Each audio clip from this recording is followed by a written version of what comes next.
নমস্কার। সদারঙ্গের কততম হচ্ছে এটা? 28তম এটা ক্লাসিক্যাল মিউজিক ফেস্টিভ্যাল। যিনি এর প্রাণ পুরুষ আর কি, প্রাণ প্রতিষ্ঠা যিনি করেছেন যিনি হচ্ছেন ডক্টর পণ্ডিত স্বর্ণময় চক্রবর্তী, একজন ফেমাস ভোকালিস্ট, আপনারা জানেন। যাই হোক, আমাকে এখানে বলতে বলা হয়েছে লয় এবং সঙ্গীতে লয়ের গুরুত্ব এবং কিছু বলবানি এই সম্পর্কে আলোচনা। এই সম্পর্কে আপনারা যারা সামনে সারিতে আছেন এর বাইরে কোনো প্রশ্ন যাবেন না। প্রশ্নে গেলে আমাকে অন্যভাবে করবেন, কারণ তাহলে বিতর্কিত মত সৃষ্টি হবে। যেটুক লিমিটেশন বলা আছে, দাদা যেটুক বলে দিয়েছেন সেটুকুর মধ্যেই থাকবেন, বিষয়বস্তুর মধ্যে, সেই বিষয়বস্তুর মধ্যে। আমার সঙ্গে ওদের নিয়ে এসে আমরা তবলা লহরা বাজাবো না, বাজাতে বসিনি। বিভিন্ন জিনিস দেখাতে গিয়ে সেটা ওদের মাধ্যমে বোঝানো হবে। আর ও বিশিষ্ট ভোকালিস্ট, ওকে প্রমিত বড়ুয়া, ও হারমোনিয়াম, ওকে রাখা হয়েছে লয়টা বোঝানোর জন্য। আমাদের রেসপেক্টেড অঞ্জন চৌধুরী, কাকুই বলি, কাকু আছেন, উনি পরিচালনা করবেন। তা আমরা প্রথমে লয় সম্পর্কে আমরা আলোচনা করব।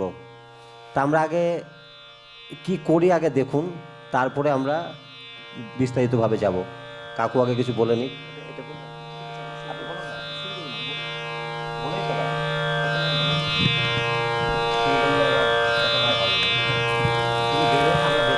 ধন্যবাদ। আসলে সঙ্গীতে তাল লয় একটা অত্যন্ত গুরুত্বপূর্ণ জিনিস।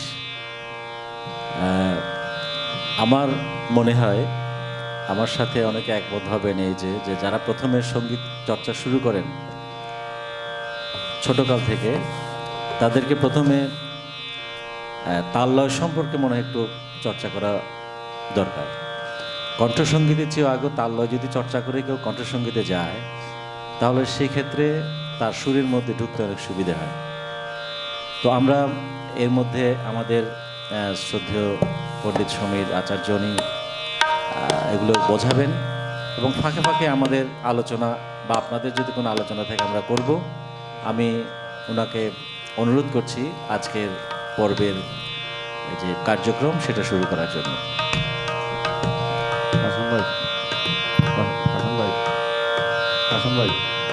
ইয়ে করুন তো, ওইটাতে 3 নাম্বার একটা, এর মধ্যে একটা সুইচ একটা মাইক্রোফোন নেন, আর এটা অন করা থাকবে তো মনে করবে।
হ্যালো, তাহলে বুঝতে পেরেছেন আমার মিল ছিল না। মিলল কি? বেতাল, এটা লয় না। সঙ্গীতের যে আমরা সঙ্গীত বলতে কি বুঝি, গীত, বাদ্য, নৃত্য, সবাই জানেন। এই 3টি কলা, ফাইন আর্টস, এদের সঙ্গীত হয়। আর এই সঙ্গীতের যে গতি, ক্রিয়া এবং কালের যে ব্যালেন্স, সেটাই হচ্ছে লয়। আমি কি লয়ে যাচ্ছিলাম? লয় কখন হবে?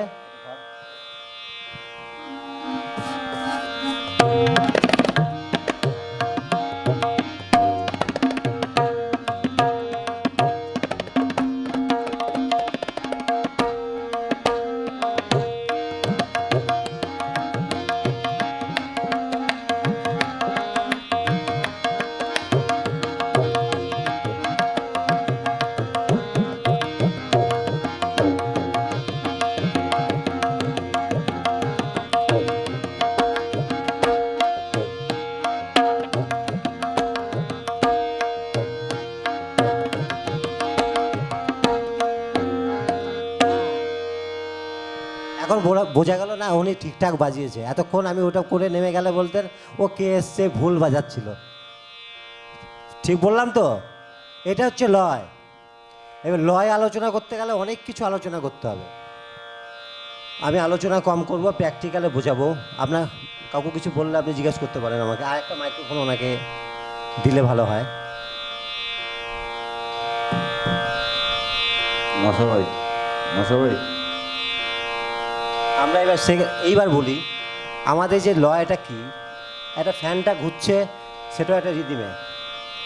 প্রকৃতিতে যেটা হাওয়া বইছে, স্রোত বইছে, সবই কিন্তু লয়। সৃষ্টি থেকে লয়, কিন্তু সৃষ্টি লয়। তাল, তাল কি? লয় বলতে গেলে আমাদেরকে তাল বলতে হবে, তালে আসতে হবে। তালটা কি? ছন্দবদ্ধ মাত্রা সমষ্টি, একটা সামঞ্জস্য, সেটা হচ্ছে তাল। তাল কোথা থেকে এসছে?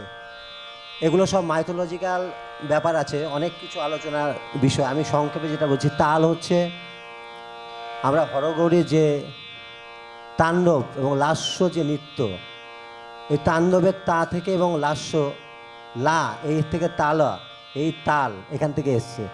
বুঝতে হবে তার কোথা থেকে এসছে বুঝতে হবে।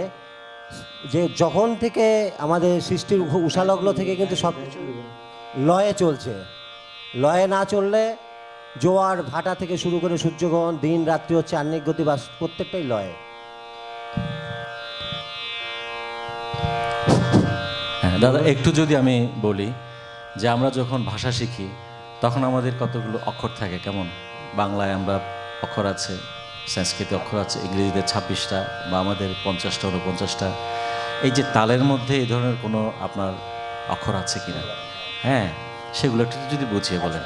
হ্যাঁ, আমরা বোলবাণী যাই, অ্যালফাবেট, ওখানে সিলেবেল যেটা বর্ণ, গানে যেমন শুদ্ধ স্বর 7টা আছে, সা থেকে নি পর্যন্ত, সেটাকে হচ্ছে বিকৃত স্বর 5টা, রেগাধানী আর মা তীব্র, কোমল 4টে, আর মা হলো তীব্র মা। সেই 12টা স্বর নিয়ে সব কিছু হচ্ছে। তবলাতে সেই রকম মূলত 10টা স্বর, তবলায় 6টা বর্ণ, বায়া 2টো বর্ণ, এবং তবলা বায়া মিলে 2টো বর্ণ, যুক্ত বর্ণ যেটা হচ্ছে যৌগিক।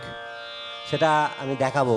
ওরা শুধু তবলা থেকে 6টা সিলেবেল, তার বাইরেও অনেক হচ্ছে এখন। Rajida, miss you. এইবার শুধু তবলা, দক্ষিণ হস্ত বাজা, তে, তে বাজাচ্ছে, রে, রে, ফিঙ্গারিং কিন্তু আলাদা, তে রে। তা বা না, না একই জায়গা, কিন্তু জায়গার পার্থক্য আছে। কাঠের বর্ণ কিন্তু একটাই, কিন্তু তা বা না দুটো সাউন্ড প্রোডাকশন আলাদা। সেটা এখানে আলোচ্য বিষয় না। আমার উনি বর্ণ বলেছেন শুধুমাত্র জানার জন্য। তা বা না হলো 3, 3 সুরে হচ্ছে তুন বা থুন, দিন মাঝখানে দিন। এই হলো 6টা বর্ণ। এবার বায়ায় আমরা আসি, ঘে, ঘি, ঘ, ঘা, গ আর ঘ যা বলা হবে, গা, গ, গি, ঘ, ঘা, ঘি, সব বায়া থেকে বাজাও। এটা ঘে, ঘি, একই একটাই উচ্চারণ। এইবার আমরা যখন প্র্যাকটিক্যাল ইউজ করব সেই জায়গাগুলো চেঞ্জ হবে, সাউন্ড প্রোডাকশনের পার্থক্য, কিন্তু বর্ণ কিন্তু ওটাই। আবার কে কি ক কা একই, কে কি ক কা। আমি যদি বলেন না ওইটা তো কত হয়, কত, ওইগুলো পরে আসছি আমরা, ব্যাপারটাই একই। আমি কোথায় বেশি চাপবো, কোথায় ঘি করব, কোথায় ঘি করব, কোথায় ফরান করব, সেগুলো তো পরের ব্যাপার, কিন্তু বর্ণ হচ্ছে এই। আর ধা আর ধিন যুক্ত বর্ণ। ধা বাজাও, তবলার তা বা না, ওর সঙ্গে বায়ার গ বা গে, যাই বাজাও, ধা। এবার সুরে হবে ধিন, ধিন, ধিন, তাহলে ধা ধিন। এই হলো 6, তবলা বায়া হচ্ছে 2টো, 8টা, আর তবলা বায়া মিলে এই 10টা সিলেবেল, এই 10টা বর্ণ নিয়ে তবলা। এইবার বাকি বর্ণ আছে কিছু, সেগুলো প্রশ্ন করলে সেগুলো নিয়ে বলা হবে। ওইগুলোকে কিভাবে মানে ফিঙ্গারিংয়ের সাহায্যে বের করা হচ্ছে। বল। হ্যাঁ, ঘরান। এই ঘরানটায় ঘ হচ্ছে কি বায়ার ঘে, আর রান, রানটা হচ্ছে টান, মানে সুরের তা হচ্ছে, তাহলে ঘতান, কথাটা হচ্ছে ঘতান। কিন্তু এরকম বাজালে হবে না। ঘরান ঘরটা হচ্ছে পাক বাজাবা, হ্যাঁ এরকম যাবে, আগে পরে একটু আগে পরে মাইক্রো সেকেন্ডে।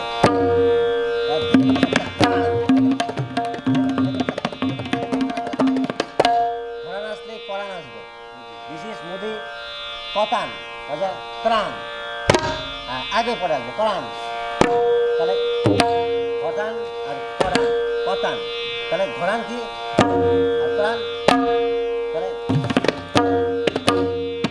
আগে পরে একটু আগে পরে, ঘেটা আগে পড়বে আর তিনটা পরে পড়বে। বোঝা গেল? আর কিছু? একটা আমার কৌতূহল আছে, কৌতূহল হচ্ছে আমরা তো সাধারণ মানুষ, এখানে দুটো আছে, ডায়া বলছেন বায়া বলছেন, কেমন? একটা হচ্ছে হাই ফ্রিকোয়েন্সি, একটা লো ফ্রিকোয়েন্সি। হ্যাঁ আচ্ছা, এই যে হাই ফ্রিকোয়েন্সি এবং লো ফ্রিকোয়েন্সি যে কম্বিনেশন, এইটা শ্রোতাদের মনের উপর কিভাবে প্রভাব বিস্তার করে একটু যদি বলেন, আচ্ছা। যে আমি কিভাবে হাই অ্যান্ড লো কম্বিনেশন করে। এটা প্র্যাকটিক্যালের ব্যাপার। এটা শার্পনেস মানে এটা, আর এটা হচ্ছে লো যেটা বেসটা, এই দুটোকে ব্যালেন্সে। আমি তবলা বাজাচ্ছি এবং একজন তবলা প্লেয়ারের শুধু তবলাটা চললেই হবে না, বায়াটাও চলতে হবে ঠিকঠাক। বুঝতে পারলেন কি বললাম? দুটো হাতকে সমান বায়াটা কি অনুষঙ্গ নাকি এটাও মানে ডায়ার সাথে একেবারে একসঙ্গে পরিপূরক? হ্যাঁ, একটা অপর বিচ্ছিন্ন না। এটা ছাড়া চলতে পারবে না। ওটা প্রত্যেককে বায়া আলাদা রিয়াজ করতে হবে, তবে এটা দেখুন আমি কি পড়ার জন্য লাগবে না, অসুবিধা নেই। বায়াটা একটু বেস্ট করা হতো।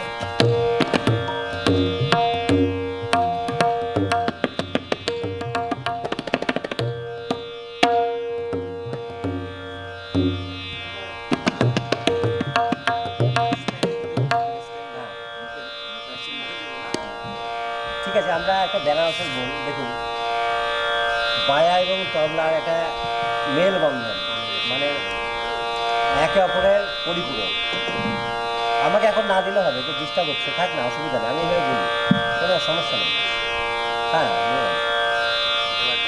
লাগবে না। বিখ্যাত বাট, এটা বেনারসের বাট বলে, বেনারসের প্রচলন হচ্ছে ধিক দিনা তিরিকেটা দিনা ধাগে না ধিক দিনারা। এটা বোঝালে বোঝা যাবে বায়া কতটা প্রাধান্য। বায়াকে আলাদা রিয়াজ করতে হয়।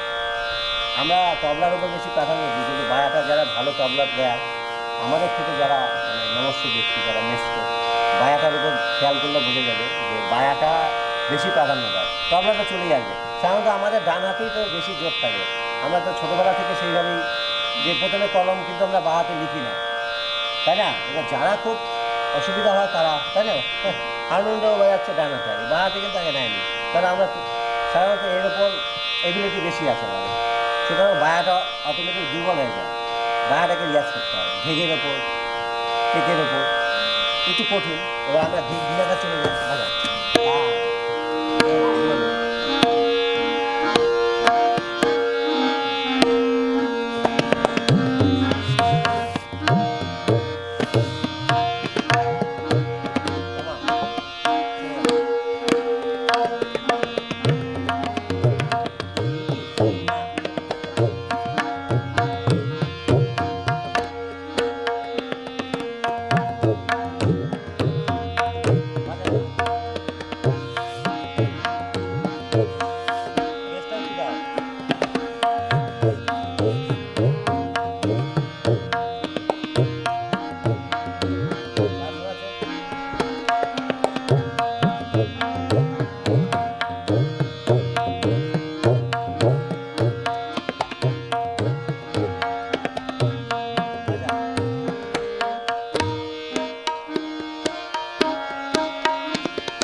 আরেকটা ব্যাপার আমি একটু আমার কৌতূহল আছে, আমরা যদি ডায়াকে যদি সাতে সেট করি তাহলে অনেক সময় আমি যেটা দেখি, হয়তো ভুল দেখি বা শুদ্ধ দেখি জানি না, বায়াটাকে কেউ কিন্তু স্কেলিং করে না।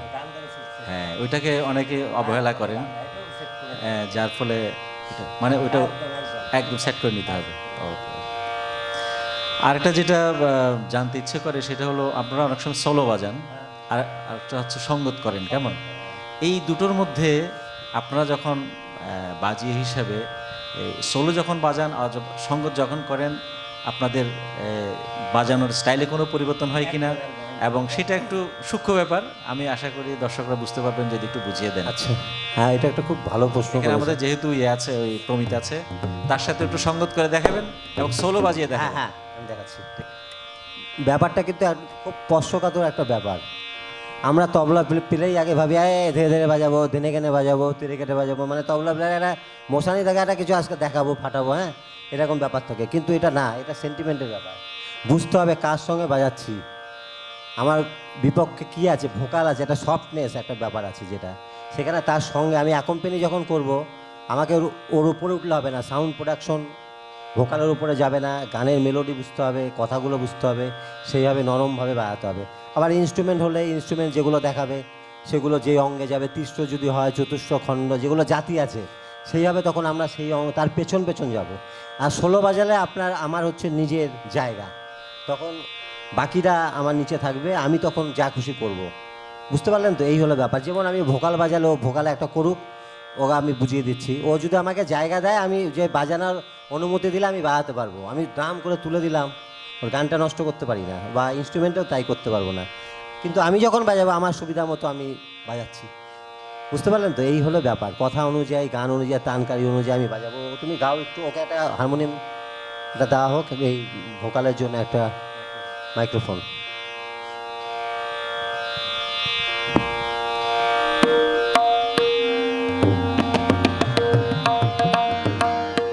আচ্ছা, আমি ষোলোটা দেখিয়ে দিই আগে।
আমি প্রাধান্য নিলাম সোলোতে, কি আমার প্রাধান্যটাই বেশি।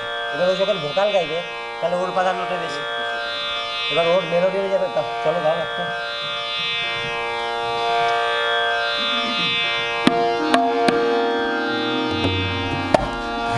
हेलो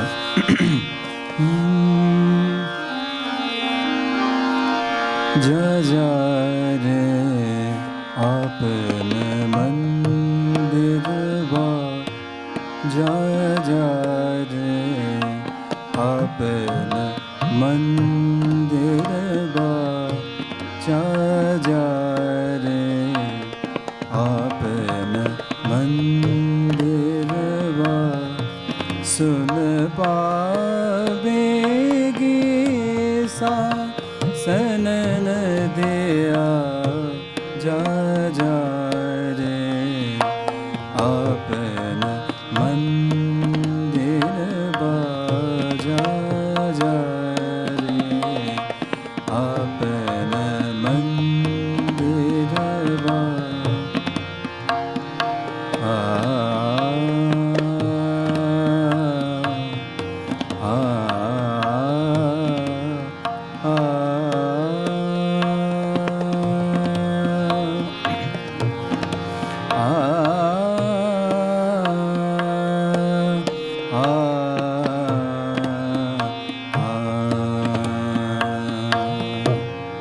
जा जा रे आपन मंदिर वा, जा जा रे आपन मंदिर। মানে আমি একটা মানে একটা শিক্ষা পেলাম, একটা মানে অনুভূতির। কিছু বাজাবো তাও মনে হবে যে বিন্দুর মধ্যে হ্যাঁ। কিছু বাজালো না। হ্যাঁ হ্যাঁ হ্যাঁ, কিন্তু সে হাইলাইটস এটা অত্যন্ত, আমি মনে হয় যারা পারফর্মার তাদের জন্য এটা অত্যন্ত গুরুত্বপূর্ণ লেসন আজকের আপনারটা। ইনস্ট্রুমেন্টে হলে এতটা কিন্তু ছাড়া হবে না। আরেকটু ওকে, অনেক ধন্যবাদ। তো আমি আমাদের সময়ও কাছাকাছি সময়, আপনি পরবর্তীতে বলবেন। আমি শুধু একটা জিনিস বলবো, যারা তবলা শিখতে চান, আমাদের প্রত্যেকটা অঙ্গুলিতে মনে হয় এটা আমরা আকুপাংচার পয়েন্ট, হ্যাঁ আকুপাংচার পয়েন্ট, যা তারা তবলা শিখবেন তারা অন্তত সুস্থ থাকবেন। তবলা শিক্ষা না, এটা ড্যান্স নাচ গান যারা করবে তাদেরকে তবলা সবকিছু। জানতে হবে। আমাদের কলকাতায় এইটা। তবলা শেখানো হয়, ওর সঙ্গে সঙ্গে তবলা শেখে। এইটা তারা এসেনশিয়াল, জানবে কি করে? যেটা আমাদের দেশে অত্যন্ত অবহেলিত, এই জিনিসটাকে শেখানো হয় না। গান না, কিন্তু গানের সঙ্গে ফার্স্ট তাল তবলা লাগবে, লয় লাগবে। হ্যাঁ হ্যাঁ সেটা এখানে যেটা আলোচ্য বিষয়বস্তু ছিল। হ্যাঁ হ্যাঁ, সেটা সেটা। সেটা। তো ঠিক আছে দাদা, আপনি কন্টিনিউ করেন। থ্যাংক ইউ ভেরি মাচ, আপনি কন্টিনিউ এবার করেন। কি জানবা বলো, তবলা তাল জাতি সম্পর্কে। আমি শুধু ইনফরমেশন জানতে চাই। আমরা যেটা জানি যে তবলার আবিষ্কার আচ্ছা হ্যাঁ ঠিক আছে, আপনি প্রশ্ন করেছেন, কিন্তু এখানে আমাকে লোগো দেওয়া আছে লয় বলবানি। আমি বুঝেছেন কি বললাম? ওই তারা তো এই নিয়ে আমি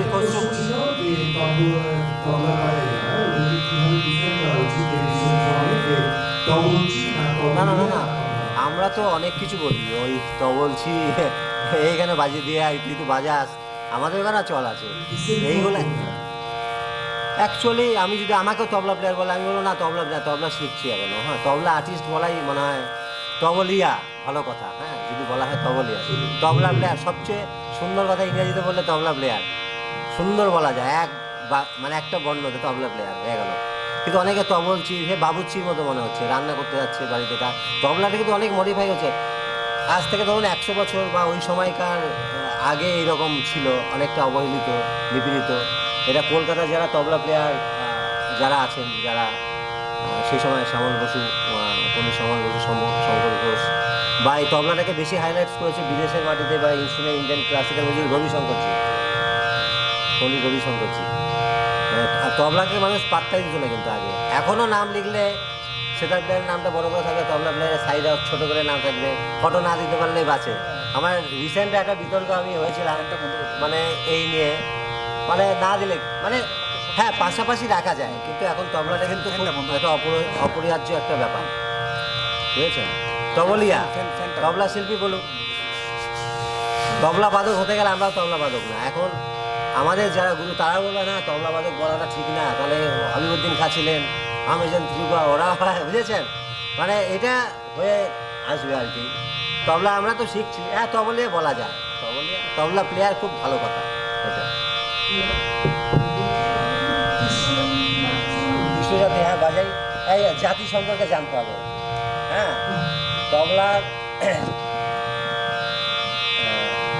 তবলার জাতি, কাল, এই যে একটা নির্দিষ্ট সময় অনুযায়ী যে বলবানির অনেক ডিভিশন আছে, ডিভিশন।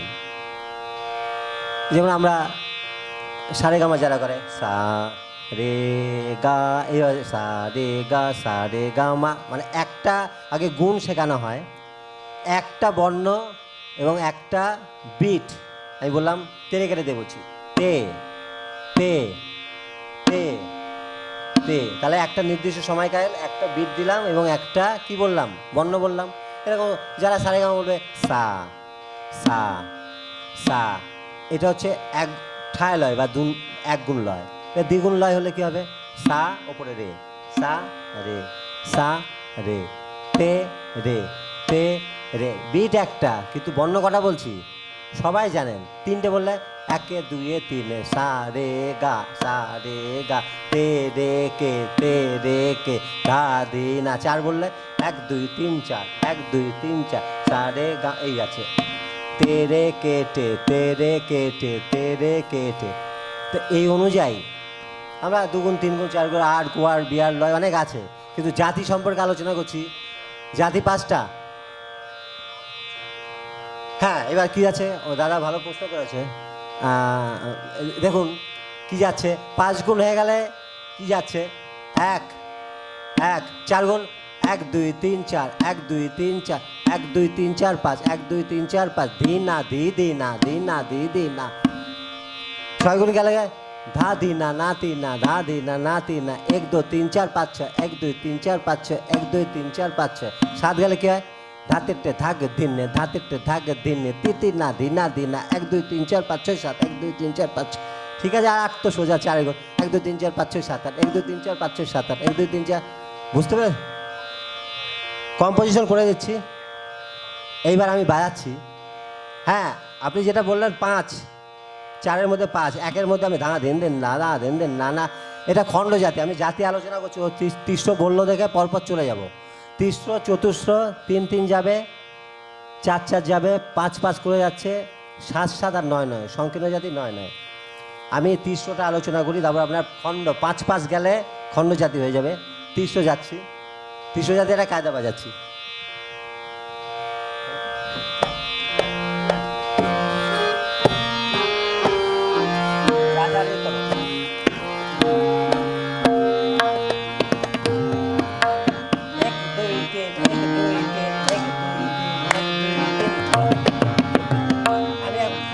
নিলাম আমি কথা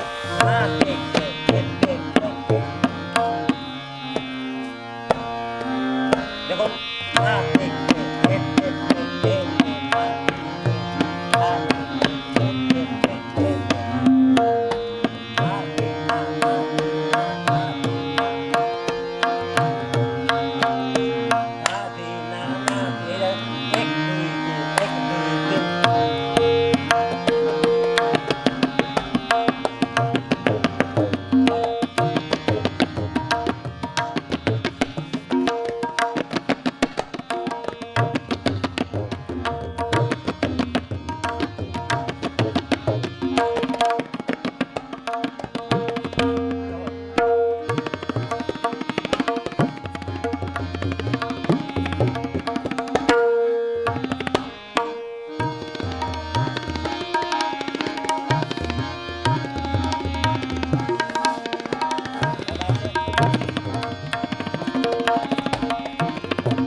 যাচ্ছে। এইবার কি খণ্ড জাতি দাদা চতুর্থ কি তৃতীয় পরে আমি চতুর্থ পড়তে দেখা আর খণ্ডতে চলে যাবো না।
চতুর্থ।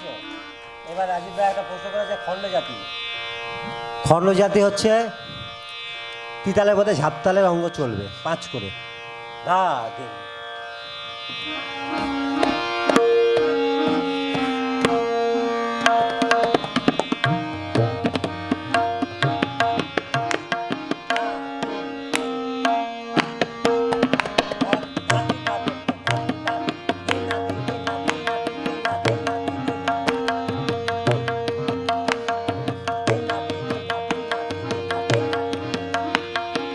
বাজাচ্ছে কিন্তু তিতাল, আমরা চলে গেছে ভাগ করে নিলাম।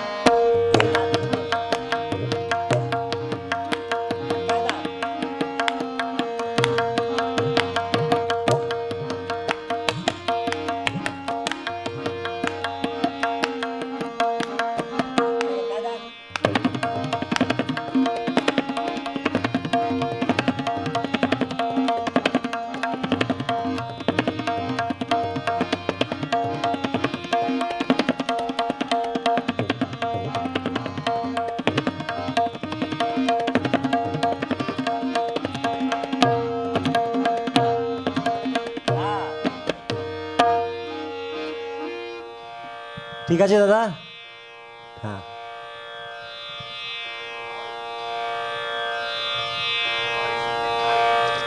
হ্যাঁ লয়কারী তো এখানে আলোচনা না দাদা, এটা তাহলে ভাস্ট হয়ে যাবে।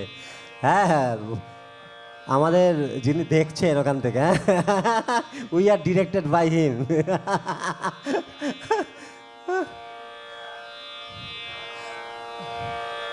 হ্যাঁ শোনা যাচ্ছে না দাদা, একটু জোরে বলেন।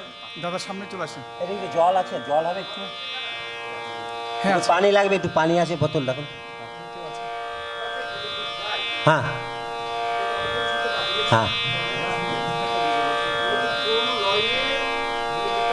দেখুন এইবার আমি এটা আলোচনা, হ্যাঁ ঠিক আছে, খুব ভালো সুন্দর হয়েছে প্রশ্ন।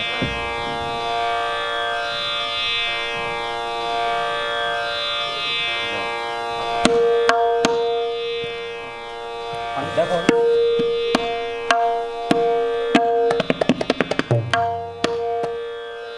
লয়ের প্রকার হয়ে, তাই তো?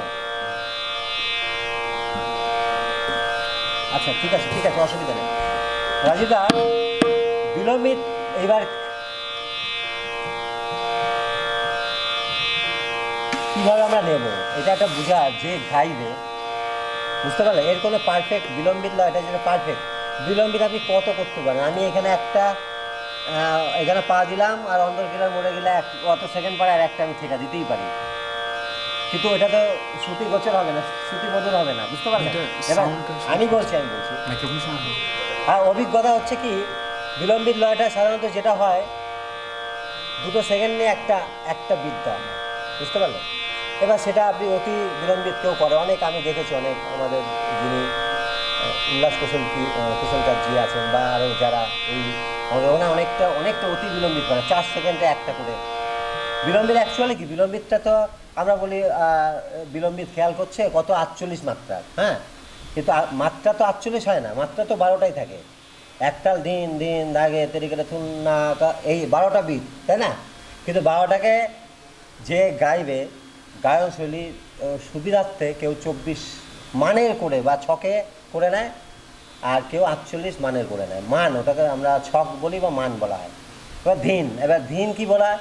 কারণ ধিন 2 3 4, আবার ধিন 2 3 4, বুঝতে পারলেন তো? ধিন ধিন, তারপরে ধাগে কি ধা গে তে রে কে, তেরে কেটে একটা বর্ণ, কিন্তু যেহেতু একটা বর্ণকে আমরা 4টে মান করছি, তার তেরে কেটে তো অলরেডি 4টে মান আছেই, তাই তে বিটটা হচ্ছে এটা ধিন ধিন ধা গে তে থুন, বুঝতে পারলেন তো? 4টে করে মান দেওয়া হচ্ছে। তিতালেও সেরকম বিলম্বিত, ঝুমরা যদি হয় সেটাও 56, 4 14 56 মান হয়ে যাবে। এবার কি কথা বাণী কতগুলো আছে, অনেক বিলম্বিত ছোট ছোট বেশি লাইন থাকে না, না? এবার বাণীটাকে কতখানি টানবে, একটু যদি বড় হয় তাহলে আমি বলছি, আমি যাবো এখানে না। এবার খানাপুরি বেশি গর্ত, খানাপুরি মানে খানা মানে গর্ত, ওই যে গর্ত 3টে যে মান আমরা গ্যাপ দিচ্ছি, ধিন ফাঁকা ফাঁকা ফাঁকা, এত ফাঁকা তো ভালো লাগে না। এবার এই হচ্ছে খানা, খানা মানে এই গর্ত, এটাকে পূরণ করা হয়, তাই খানাপুরি বলা হয়। তা পূরণ কীভাবে করা হলো, যে ও যদি একটু বিলম্বিত, মুখটা একটু মুখরা দাও, হ্যাঁ, বেশি অলঙ্কারও ভালো না, দেখতে বিচ্ছি লাগবে, আবার যতটা না দিলে না, হ্যাঁ, কী দাও না, মোর বাড়ির যোগ করা, থ্যাংক ইউ।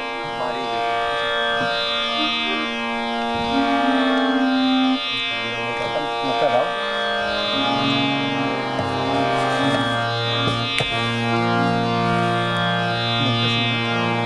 বাড়ি বেগো মা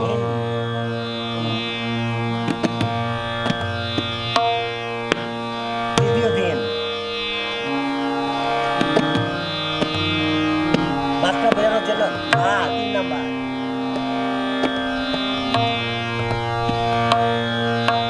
তে কতক্ষণটা?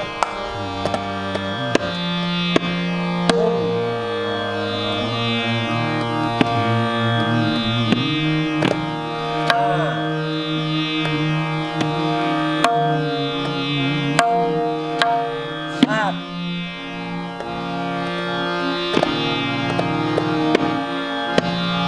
আট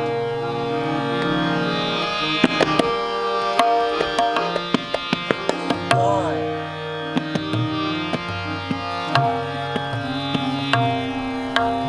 দশ,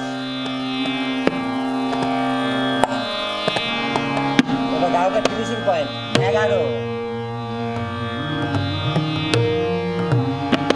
সমাজ দেবে মোরা,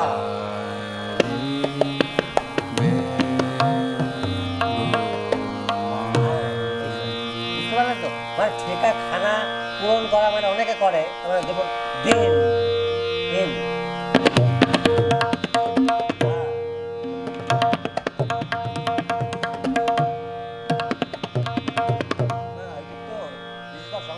আমি জায়গা পাইছি মানে বাজিয়ে গেলাম, ওই যে মেজাজটা টেম্পারমেন্টটা নষ্ট হয়ে যাবে, তাহলে ওটা একটা সাধনা করছে। হ্যাঁ, ইনস্ট্রুমেন্টটা হয়, তাও সেই আর্টিস্টের টেম্পারমেন্ট বুঝে সে এখন কি বাজাচ্ছে, হ্যাঁ, সেই রকম নির্ভর করে এটা হবে। দাদা ভালো আছেন? হ্যাঁ একদম এরকম। টাইম শেষ হয়ে গেছে, আমি একটা কিছু কি করবো শেষে আছে, আমি শেষ করছি। শেষ করার আগে আর লাস্ট কেউ কোনো প্রশ্ন করলে একটা প্রশ্ন করে। দাদা আমি একটা ছোট্ট প্রশ্ন করতে চাই অনুমতি পেলে। কে? দাদা আমি এবার বলো। দাদা আসলে আমি ইদানিং একটা জিনিস লক্ষ্য করছি, যেটা আগে আসলে আমি ফিল করিনি, সেটা হচ্ছে কিছু কিছু সময় লয়ে যে ফ্লাকচুয়েশনটা হয়, আসলে আমি হয়তো এটা আমার কিছুটা হয়তো ওইদিকে জ্ঞান বেড়েছে বলে হয়তো, বা আমার অজ্ঞানও হতে পারে। মনে করেন ত্রিতাল চলছে, একটা বিটে বিটে চলছে, ঠিক আছে, কিন্তু কোনো কোনো সময় দেখা গেল যে সেটা ধরুন 1.2 হয়ে যাচ্ছে স্পিড, আবার মাঝে মধ্যে 1 থেকে বিলো হচ্ছে, মানে যে তবলা আর্টিস্টের সাথে বসছে, মানে এক্সপার্ট যে কোনো একজনের সাথে, এবার এটা এই যে ফ্লাকচুয়েশনটা, এটা প্র্যাকটিস করো কিসে? নগমা মেশিনে? হ্যাঁ নগমা মেশিনে বেশি প্র্যাকটিস করো? না আমি আসলে যেটা প্র্যাকটিস করি, আমি আমার একটা ট্র্যাক আছে, তালমালা? না তালমালা ট্র্যাক না, আমি ইউটিউব থেকে একটা তবলার একটা মানে 48 মিনিটের একটা ইয়ে আছে, রেকর্ড আছে, ওটাকে আমি স্পিডটা মেজার করে ওটাকে ব্যালেন্স করে এটা কি বলো যে তুমি হয়তো যখন বিস্তার করছো বা কিছু একটা করছো, তোমার ইমোশনটা বেশি কাজ করছে। হ্যাঁ হ্যাঁ আমরা যখন ইমোশনাল হয়ে যাই, তবলা প্লেয়ারেরও তবলা আমাদেরও লয় বেড়ে যায়। যখন একটা কিছু বাজাবো স্পিডে কিছু, তো আমার টেন্ডেন্সি থাকে আমি কোথায় আমার জায়গায় নিয়ে যাবো, বুঝতে পেরেছো? তুমি হয়তো তোমার তানকারিটা ওই পারফেকশন আনার বা স্পিডটা বেশি আছে তোমার, তুমি বিরলয়ে রিয়াজ করছো, ওটাকে ধ্যান দিতে হবে, এটা তোমার নিজের ব্যাপার। এটা এবার কে তোমার সঙ্গে বাড়াচ্ছে, সে বাড়িয়ে দিচ্ছে কিনা সেটাকে দেখতে হবে। না আমি যাচ্ছি যে মানে মনে করেন যে লয়ে যে ফ্লাকচুয়েশনটা যদি হয়, মানে কোনো তবলা শিল্পীর ক্ষেত্রে বিশেষ কোনো কি অনুশীলন আছে যে লয়টাকে আসলে স্থির রাখার জন্য মানে কি প্র্যাকটিস করাটা দরকার সেটা বলছি। স্থির রাখার জন্য নিজেকে তাহলে তুমি তোমার বাড়িতে প্র্যাকটিস করতে হবে। তুমি সবসময় 24 ঘন্টা, হ্যাঁ মেট্রোনমে তো প্র্যাকটিস করেই বলছি, ওটাকে ধ্যান দিতে হবে। তোমার কোনো কারণ হয়তো মানে লয়টা চলে আসছে, তোমার তো এখন যাচ্ছিল না, মানে ঠিকই ছিল, কিন্তু একটু যদি আমাদের কল্পনায় একটু আউট অফ হয়ে যায়, তাহলেই আমাদের ওটা চলে যাবে। ওটাকে তোমার যেখানে যাচ্ছে সেখানে দুর্বল জায়গায় মানে সতর্ক থাকতে হবে। সিঁড়ি আমরা সিঁড়ি থেকে পা পড়ে যায়, যেই সিঁড়িটায় খেয়াল করতে হবে এটা পিছল বেশি, তাহলে ওই জায়গায় ওই ঘাটটা পিছল বেশি, ওখানে সাবধানে নামতে হবে। তোমাকে এইটাকে সতর্ক থাকতে হবে। আর যে বাজাবে তবলার সঙ্গে তো তুমি বসোই সবসময়। হ্যাঁ মানে এমনি তবলা আর্টিস্টের আসলে আমি যেটা জানতে চাচ্ছি, মানে কোনটা সবচেয়ে বেস্ট মানে উনি প্র্যাকটিসের জন্য, মানে নাগমা দিয়ে প্র্যাকটিস করা নাকি ওই মেট্রোনাম দিয়ে করা? এখন যেটা যা সবাই ওই নাগমা দিয়েও করে, মেট্রোনাম দিয়েও করে। এবার তুমি কিভাবে নিচ্ছ জিনিসটাকে সেইভাবে, তুমি 1 গুণ 2 গুণ 3 গুণ 4 গুণ করে প্র্যাকটিস করবা, তাহলে তো গোলাবে না। বুঝতে পারছি, বুঝেছো? যেমন 1 গুণ 2 গুণ 3 গুণ 4 গুণ, যেমন তানকারি করছে, তানকারিগুলো তুমি 1 গুণে করলা, তারপরে ডবল যখন করবা 2 বারে করবা, 3 গুণে 3 বারে আসবা, তাহলে তুমি সমে চলে আসছো। 4 গুণ 4 বারে ওই টানটায় 4 গুণে করছো, তাহলে অটোমেটিক সমে চলে আসছো। আমরা যে কায়দা ফায়দা বাজাই ওইভাবেই বাজাই, ধাগে তেটে বেশি টাইম হয়ে গেলে কিন্তু হল ভাড়া লাগবে। ধাগে তেটে ধাগে প্লেন মানে ধা ধা তেটে ধা ধা থুন্না তা তা বাজাও। দেখো আমি এটা দিয়ে শেষ করে দিচ্ছি প্লেন, আমি ধীরে ধীরে ধীরে ধীরে কিছু যাচ্ছি না।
মানে আমরা লয়টা নিয়ে খেলবো, যে লয়কারী বললেন, লয়কারীর কোনো মাত্রা বিভাগ কিন্তু হবে না, নিজের একটা দক্ষতা, এটা দক্ষতার পরিচয় দেওয়া।